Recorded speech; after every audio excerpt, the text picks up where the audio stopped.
Hello everyone, welcome to my YouTube channel dream bake. ಇವತ್ತಿನ recipe pav bhaji. ಇದನ್ನು ಕುಕ್ಕರಲ್ಲಿ ಹೇಗೆ ಮಾಡೋದಂತ ನೋಡೋಣ ಬನ್ನಿ. ನಾನು ಯಾವ ವೆಜಿಟೇಬಲ್ ಹಾಕಿದ್ದೀನಿ ಅಂದರೆ tomato, capsicum, beans, cauliflower, green piece, carrot. ಆಮೇಲೆ ಇದಕ್ಕೆ ಬೀಟ್ರೂಟ್ ಇದ್ದರೆ ಬೀಟ್ರೂಟು ಹಾಕ್ಕೊಳ್ಬೋದು, ಕಲರ್ ಚೆನ್ನಾಗಿ ಬರುತ್ತೆ ರೆಡ್ ಆಗಿ.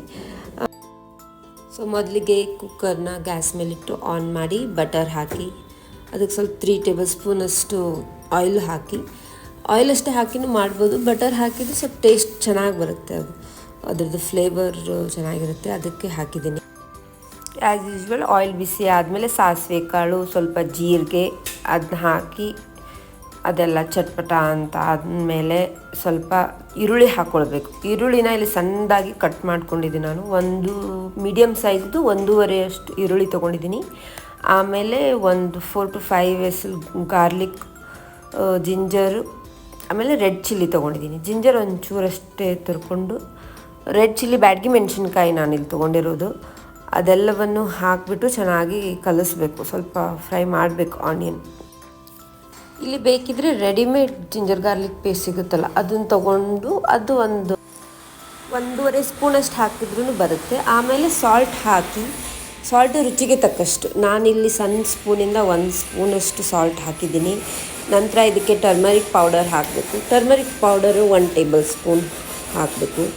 ನಂತರ ನಾನು ಪಾವ್ ಭಾಜಿ ಮಸಾಲ ಹಾಕ್ತೀನಿ. ಇಲ್ಲಿ ನಾನು ಪಾವ್ ಭಾಜಿ ಮಸಾಲನ ರೆಡಿಮೇಡ್ ಪಾವ್ ಭಾಜಿ ಮಸಾಲ ಯೂಸ್ ಮಾಡಿದ್ದೀನಿ. ಆಲ್ಮೋಸ್ಟ್ ಲೈಕ್ 3 ಟೇಬಲ್ ಸ್ಪೂನ್ಸ್ ಅಷ್ಟು ಹಾಕಿಬಿಡಿ.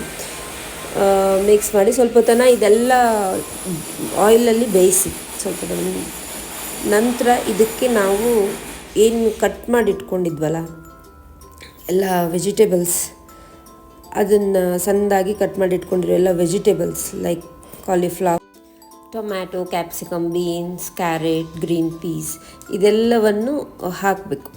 ಕುಕ್ಕರಲ್ಲಿ ಒಂದೊಂದಾಗಿ ಹಾಕಿಬಿಟ್ಟು ಚೆನ್ನಾಗಿ ಸ್ವಲ್ಪ ಬೇಯಿಸಬೇಕು. ಸೊ ಇದು ವೆಜಿಟೇಬಲ್ಸ್ ಹೆಂಗಂದರೆ ಇದು our convenient, we can add more vegetables, so it will be more delicious based on. ನೀವು ನಿಮಗೆ ಜಾಸ್ತಿ ಮನೇಲಿ ವೆಜಿಟೇಬಲ್ಸ್ ಇದ್ದು ಖಾಲಿ ಆಗಿಲ್ಲ ಅಂದರೆ ಇದರಲ್ಲಿ ಹಾಕ್ಬಿಟ್ಟು ಮಾಡಿ ತಿಂದರೆ ಸಖತ್ತಾಗಿರುತ್ತೆ.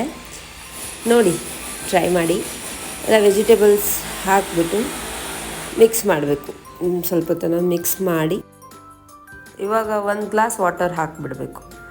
ನೀರು ಹೆಂಗಂದರೆ ವೆಜಿಟೇಬಲ್ಸ್ ಯಾವ ರೀತಿ ಯೂಸ್ ಮಾಡಿರ್ತೀವಲ್ಲ ಅದರ ಮೇಲೆ, ಜಾಸ್ತಿ ವೆಜಿಟೇಬಲ್ಸ್ ಇದ್ದರೆ ಸ್ವಲ್ಪ ನೀರು ಜಾಸ್ತಿನೇ ಹಾಕೋದು ಒಳ್ಳೆಯದು. ಇಲ್ಲ, ಅದಕ್ಕೋಸ್ಕರ ನಾನು ಒಂದು ಬಿಗ್ ಗ್ಲಾಸ್ ಆಫ್ ವಾಟರ್ ಹಾಕಿದ್ದೀನಿ. ಅದು ಹಾಕಾದ್ಮೇಲೆ ಕುಕ್ಕರ್ ಲಿಡ್ನ ಕ್ಲೋಸ್ ಮಾಡಿ ಒಂದು 3 to 4 ವಿಸಿಲ್ಸ್ ಆಗೋವರೆಗೂ ವೆಯ್ಟ್ ಮಾಡಬೇಕು. 3 to 4 ವಿಸಿಲ್ಸ್ ಆದಮೇಲೆ ಅದು ಚೆನ್ನಾಗಿ ಬೆಂದಿರುತ್ತೆ. ಓಕೆ, ಸೊ ದ್ಯಾಟ್ ನೀವು ಸ್ಮ್ಯಾಶ್ ಮಾಡುವಾಗ ತುಂಬ ಜಾಸ್ತಿ ಹೊತ್ತೇನು ಬೇಕಾಗಲ್ಲ, ಒಂದು 5 ಮಿನಿಟ್ಸ್ ಸ್ಮ್ಯಾಶ್ ಮಾಡಿದರೆ ಸಾಕು. ಐದರ್ ಸ್ಮ್ಯಾಶ್ ಯೂಸಿಂಗ್ ದಿ ಸ್ಮ್ಯಾಶರ್, ಇಲ್ಲ ಅಂದರೆ ಸ್ಪೂನಿಂದನೂ ಮಾಡ್ಬೋದು. ನಾನಿಲ್ಲಿ 1 ರೌಂಡ್ ಮಿಕ್ಸಿ ಗ್ರೈಂಡ್ ಮಾಡಿ ಹೊಳ್ಳೆ ಕುಕ್ಕರಿಗೆ ಹಾಕಿಬಿಟ್ಟು ಒಂದು 2 ಮಿನಿಟ್ಸ್ ಇಡಿ. ಆಮೇಲೆ ಅದು ಸರ್ವ್ ಮಾಡುವಾಗ ಆನಿಯನ್ನು, ಲೆಮನ್ನು, ಆಮೇಲೆ ಸ್ವಲ್ಪ ಬಟರ್ ಹಾಕ್ಕೊಂಡು ತಿಂದರೆ ಸೂಪರಾಗಿರುತ್ತೆ. ಎಂಜಾಯ್ ಮಾಡಿ. ರೆಸಿಪಿ ಲೈಕ್ ಆಗಿದೆ ಅನ್ಕೋತೀನಿ. Please like, share and subscribe.